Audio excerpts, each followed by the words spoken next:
Hello everyone. This is the first lecture video of KAIST CS420, the compiler design course, and I'm your instructor Ji-Hun. Nice meeting you. It is very unfortunate that due to the recent development of coronavirus, we need to meet only virtually, but I hope this video will be very helpful for you to study compilers. Now, first things first, let me start with the motivation of compilers. So what is compilers and why we need to build compilers? Because it is bridging the gap between human and machine in computer industry. On the one hand, human wants to express more and more complex idea. For example, artificial intelligence, machine learning, robotics. You want a robot to grab a cup, for example, and it involves a very complex computation. However, on the other hand, machine understand only a few words, instruction, usually that is represented as instruction set architecture, ISA. So assembly or binary codes only need to understand a few hundreds of instructions, and it is very far lower level than humans' idea. The compilers are basically trying to translate the human readable form of program into machine readable form of program, and thereby bridging the gap between human and machine.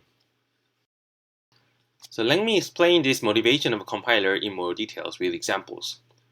For humans who wants to focus on productivity by using idiomatic code, wants to express rich and higher level ideas easily by using higher level languages such as C and C++, Java, Scala, Rust, F#, JavaScript, TensorFlow.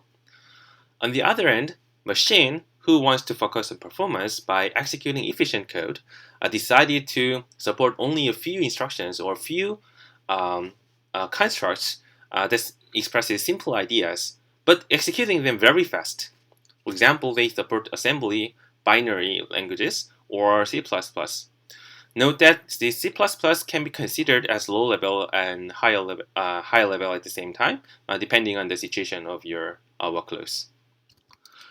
Okay, now the compiler is bridging the gap between human and machine by translating idiomatic and high-level code into efficient low-level code. For example, the traditional compilers like GCC and Clang are translating C, which is higher level, to x86 assembly, which is low level. And in these days, in the era of mobile devices and IoT devices, it is very interesting to translate JavaScript, which is executing the code inside web browser, into ARM, which is very widely deployed in mobile devices. The interesting part of this is that you need to compile JavaScript code and execute it at the same time. So we need to do it just-in-time compilation or JIT compilation. Lastly, in the era of AI and machine learning in these days, it is very, very, very interesting to translate a graph, basically the CNN graph or DNN or RNN graphs, into accelerators. That is the computation unit that is different from the CPUs. That is like GPUs, FPGA, or ASICs. So these are very popular in these days. Compilers are crucial, not only for historical or philosophical reasons, but also for business reasons, and it is very highly demanded technology in the industry. Big companies want to invest in compilers and compiler optimizations because optimizing by only 1% will result in multi-million dollar saving in their cost. As a result, Google, Amazon, and Facebook, and Apple, and other big companies are investing on compiler groups inside their corporations. On the other end, hardware companies are building new hardwares and new architectures, and new architectures require new compilers. And at least a significant part of the compiler needs to be reinvented for each new hardware. Also, hardware optimizations, for example, SIMD or some fusion instructions should be recognized by compilers in order to use them. And in these days, new hardwares for AI and machine learning are emerging, and new compilers are built for those applications.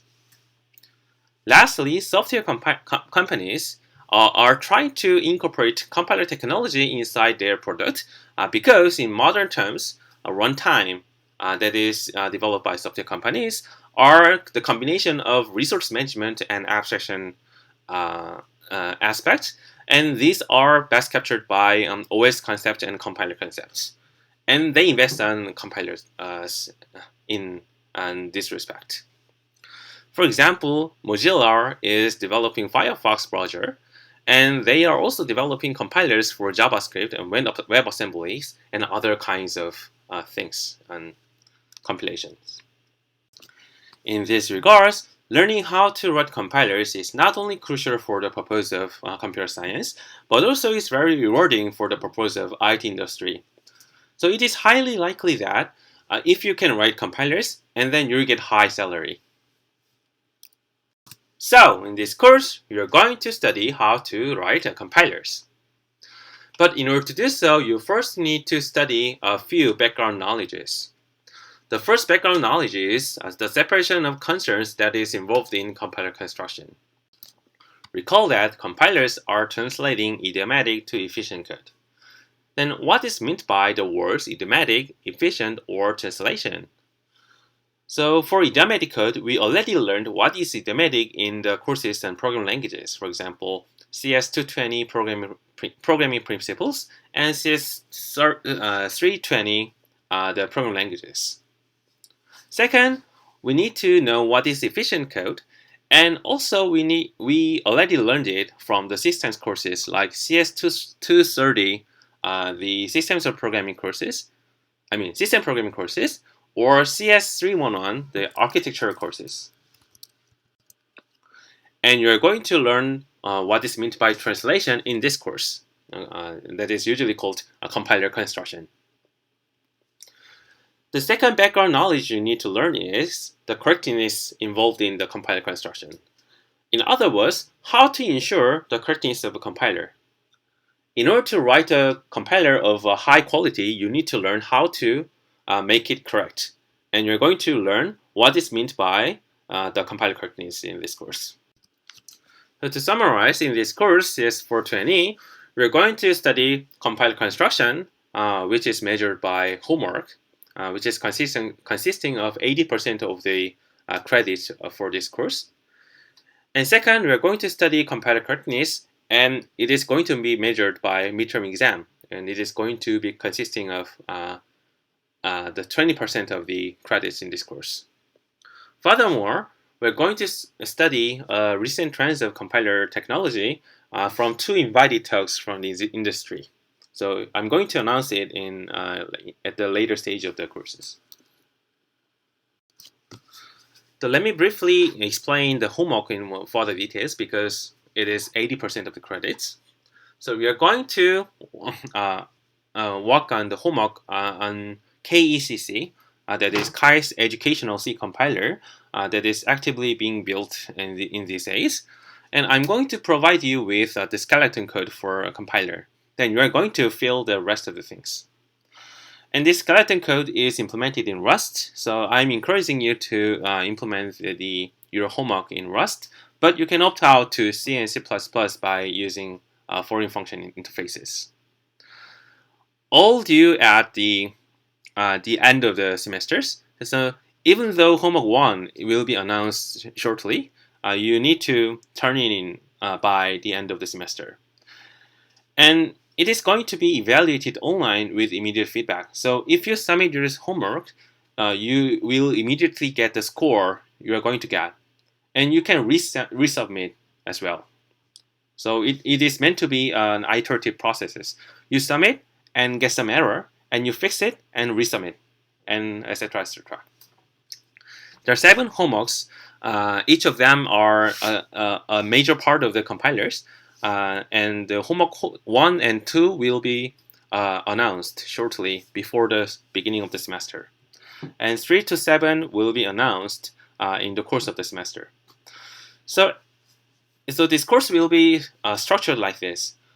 In the class, you're going to learn the concept. For example, what is this CAST? What is IRGen? What is register promotion? And as a homework, you're going to implement it and then submit it and it will be graded.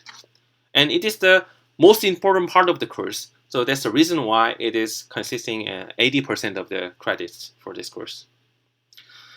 So furthermore, if you succeeded in building a compiler that is performing comparably with GCC-01, then you are going to get a very high recommendation from me. Not only just A+, then you are going to get high recommendation from me. Okay, this is the last slide for the first day's lecture. And here is the homepage for your course. And please read carefully about the README because it contains all the information you should know to score for this course. And all the announcements will be issued in the issue tracker. So please watch the repo so that if I announce it by creating an issue, you will get an automatic email from the GitHub. If you have any questions, please ask it in the board. Here is an issue tracker. Then you can freely create an issue asking the questions. And there will be a TA's office hour, but it will be announced in April because in March we are going to do it virtually. So in order for attendance check and homework submission, you're going to visit this site. And I'm going to create your account soon, right after the beginning of the semester. And furthermore, you need to sign this honor code here. Honor code says you should not cheat on the homeworks or exam, basically.